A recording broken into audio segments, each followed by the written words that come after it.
सुबह की बात है। सूरज अभी निकला ही था कि एक नौजवान अपनी छोटी सी ठेला गाड़ी लेकर गांव के चौराहे पर आ गया। उसकी ठेला गाड़ी पर एक छोटा सा चूल्हा था, एक बड़ी सी देग थी और उस देग पर लिखा था, राम किशन का ढाबा, ताज़ा खाना, सच्चा दाम। राम किशन की उम्र कोई 27-28 साल रही होगी। चेहरे पर मेहनत की चमक, आंखों में एक अजीब सा सुकून और होठों पर हमेशा एक छोटी सी मुस्कान। वो चूल्हा जलाता और गुनगुनाते हुए काम में लग जाता है। आज हरिपुर गांव, कल सोनपुर, परसों मेहंदीपुर। भगवान ने चलने वाले पैर दिए हैं और बनाने वाले हाथ, बस यही काफी है। गांव के कुछ मजदूर सुबह सुबह खेतों की तरफ जा रहे थे। उनमें से एक रुका। अरे भाई, इतनी सुबह सुबह क्या बन रहा है? गरम गरम दाल रोटी भाई, बैठोगे? दाम कितने? पेट भर दाल रोटी, बस 10 रुपये। 10 रुपये में पेट भर? हाँ भाई, मजदूर का पेट भरा हो तो काम भी अच्छा होता है। हरिपुर गांव में एक ही होटल था जिसका नाम था श्याम भोजनालय। उसका मालिक श्यामलाल बहुत घमंडी था। वो खाने में मिलावट करता था। दाल में पानी ज्यादा, रोटी छोटी, दाम ज्यादा, और अगर कोई शिकायत करे तो पसंद नहीं है तो दूसरे गांव जाओ, यहाँ और कोई होटल नहीं है। गांव वाले मजबूरी में उसका खाना खाते थे।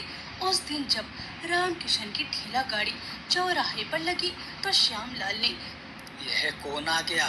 मेरे इलाके में कोई और ढाबा नहीं चलेगा। वो सीधे राम किशन के पास आया। सुनो, यह गांव मेरा है, यहाँ से अपनी गाड़ी हटाओ।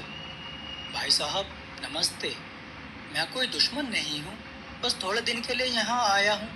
खाना बेचूंगा और आगे निकल जाऊंगा। मुझे कोई फर्क नहीं पड़ता तुम कितने दिन के लिए हो, यहाँ से जाओ।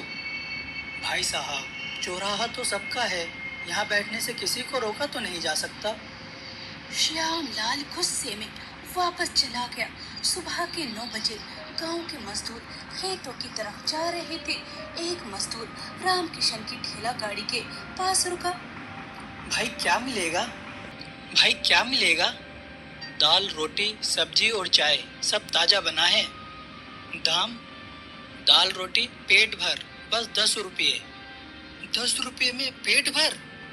हाँ भाई, भूखे पेट काम अच्छा नहीं होता, मजदूर का पेट भरना जरूरी है। मजदूर बैठ गया। राम किशन ने गरम गरम दाल मोटी रोटी के साथ परोसी। वाह भाई, इतना अच्छा खाना, दाल में भी घी है। हाँ भाई। देखते ही देखते खबर फैल गई। गांव के लोग एक एक कर कर आने लगे। बेटा, यह दाल तो मेरी माँ जैसी बनाई है। कितने दिन और रहोगे यहाँ? ताऊ जी 3 दिन, फिर अगले गांव जाना है। बेटा, 3 दिन में तो हम तुम्हारे दीवाने हो जाएंगे। ताऊ जी, खाने के दीवाने होना अच्छी बात है, लेकिन एक बात याद रखना, खाना तो मैं बनाता हूँ, लेकिन इसमें आपके गांव की मिट्टी का स्वाद है। साफ पानी, ताजी सब्जी, इसीलिए इतना अच्छा लगता है। शाम होते होते श्यामलाल का भोजनालय खाली था। सारे गांव वाले राम किशन के ढाबे पर थे। यह मेरा धंधा बर्बाद कर देगा, कुछ करना होगा। हाँ बोलो श्यामलाल। मुखिया जी नमस्ते, एक बात कहनी थी। हाँ बोलो श्यामलाल। मुखिया जी, वह ढाबे वाला जो आज आया है, वह भारी आदमी है, पता नहीं कहाँ से आया है, कहाँ जाएगा। कल को अगर किसी को खाने में कुछ हो गया तो गांव की बदनामी होगी। यह बात तो सही है, इसीलिए मुखिया जी उसे गांव से भगा दीजिए। ठीक है श्यामलाल, कल सुबह हम उससे बात करते हैं। अगली सुबह मुखिया राम प्रसाद राम किशन के ढाबे पर आए। भाई, तुम्हारा नाम राम किशन है? जी मुखिया जी, नमस्ते। बैठिए, चाय पीते हैं? चाय बाद में, पहले बताओ तुम कहाँ से आए हो और यहाँ क्यों आए हो? मुखिया जी, मैं बगलपुर का रहने वाला हूँ, वहाँ मेरी पत्नी और मेरी बूढ़ी माँ है। घर में खेती नहीं है, जमीन नहीं है, लेकिन भगवान ने हाथों में हुनर दिया है, खाना बनाने का हुनर। तो मैंने सोचा यही ठेला लेकर गांव गांव जाऊंगा, ईमानदारी से कमाऊंगा और घर वापस चला जाऊंगा। लेकिन किसी ने शिकायत की है कि तुम बाहरी हो, तुम पर भरोसा कैसे करें?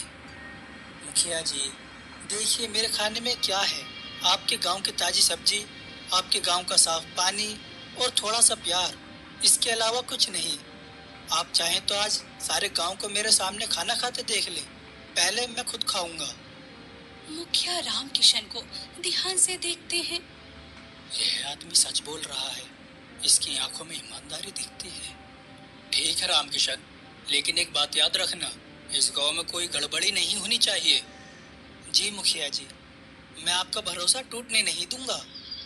दूसरे दिन राम किशन का ढाबा फिर लगा। एक बुजुर्ग महिला वहां आई। बेटा, मेरे पास आज सिर्फ 5 रुपये हैं, कुछ मिल सकता है क्या? अम्मा जी आइए, बैठिए, आज आपका खाना मेरी तरफ से। नहीं बेटा, मैं मुफ्त में नहीं खाऊंगी।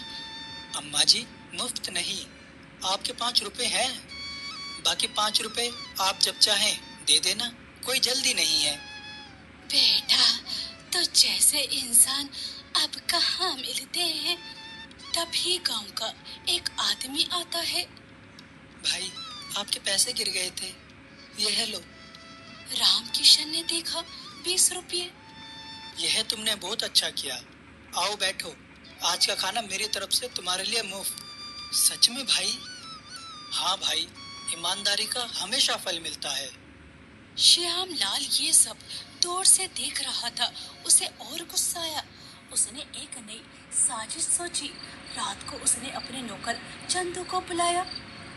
चंदू, कल सुबह रामकिशन के ढाबे पर जाओ, खाना खाओ और फिर शोर मचाओ कि पेट में दर्द हो रहा है, खाने में कुछ मिला था।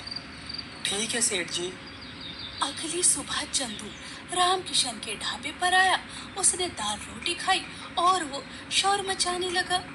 अरे, पेट में बहुत दर्द हो रहा है, इस खाने में जरूर कुछ था। तभी पास में बैठे बुजुर्ग ताऊ ने चंदू को पहचान लिया। अरे हाँ, यह तो श्यामलाल का नौकर चंदू है। चंदू, यह क्या नाटक कर रहे हो? चंदू घबरा गया। गांव वाले एक एक करके इकट्ठा हो गए। हा हा हा, यह तो श्यामलाल का चंदू है। चंदू को सच बोलना पड़ा। माफ करना, सेठ जी ने भेजा था, मुझे माफ करो। चंदू भाई, कोई बात नहीं, लेकिन एक बात याद रखना, गलत काम से कभी फायदा नहीं होता। तुम मेरे ढाबे से एक रोटी और खाओ और जाओ। रामकिशन भाई, आप सच में बहुत अच्छे हो, मैंने गलत किया था। जब मुखिया राम प्रसाद को मैंने गलत किया था। जब मुखिया राम प्रसाद को ये सब पता चला तो उन्होंने श्यामलाल को अपने पास बुलाया। श्यामलाल, क्या ये सच है कि तुमने चंदू को रामकिशन के खिलाफ भेजा था? मुखिया जी, वह मेरा धंधा बर्बाद कर रहा था।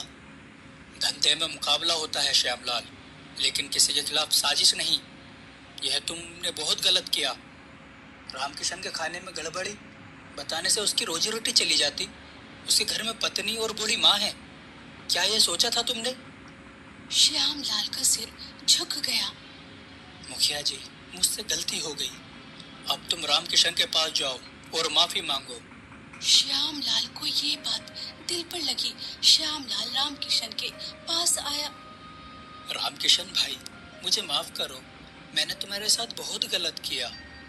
श्यामलाल भाई, माफी की कोई जरूरत नहीं, लेकिन एक बात पूछूं? पूछो।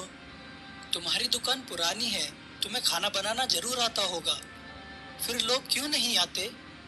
मैं थोड़ा ज्यादा कमाने की कोशिश करता था। देखो भाई, ज्यादा कमाने की चाहत बुरी नहीं, लेकिन एक राज की बात बताऊं, जितना ईमानदारी से कमाओगे वह पैसा टिकता है। वह खाना जो प्यार से बनाओ वह याद रहता है। अगर तुम भी सही दाम में अच्छा खाना दोगे, तुम्हारी दुकान भी चलेगी। और मैं तुम्हें अपनी दाल की रेसिपी भी बताऊंगा। क्या तुम मुझे अपनी रेसिपी दोगे? हाँ भाई, मैं तो कल चला जाऊंगा, लेकिन तुम यहीं रहोगे। तुम्हारी दुकान अच्छी चले, इससे गांव को फायदा होगा। श्यामलाल की आंखों में आंसू आ गए। तीसरे दिन रामकिशन जाने की तैयारी कर रहा था। सारा गांव उसे विदा करने आया। बेटा, तुम इतना अच्छा खाना बनाते हो, इतने अच्छे इंसान हो, फिर यह ठेला क्यों चलाते हो? कोई बड़ा होटल क्यों नहीं खोल लेते? ताऊ जी, कुछ साल पहले मेरी भी एक दुकान थी, अच्छी खासी चलती थी। फिर मेरी पत्नी बीमार पड़ गई, इलाज में मेरी सारी जमा पूंजी चली गई, दुकान बंद हो गई, लोगों का उधार हो गया। उस वक्त जब मेरे पास कुछ नहीं था, एक एक गांव वाले ने मेरी मदद की। किसी ने रोटी दी, किसी ने दवाई दी, किसी ने पैसे दिए, बिना किसी उम्मीद के। उस दिन मैंने कसम खाई, जब तक उन गांव वालों का कर्ज उतारता रहूंगा। इसीलिए गांव गांव घूमता हूँ, भूखों को खाना देता हूँ और जो दे सके उससे दाम लेता हूँ। पूरे गांव में खामोशी छा गई। बुजुर्ग ताऊ की आंखें भर आईं। बेटा, तुम सच में मेहनती और ईमानदार हो। ठीक है ताऊ, अब मैं चलता हूँ।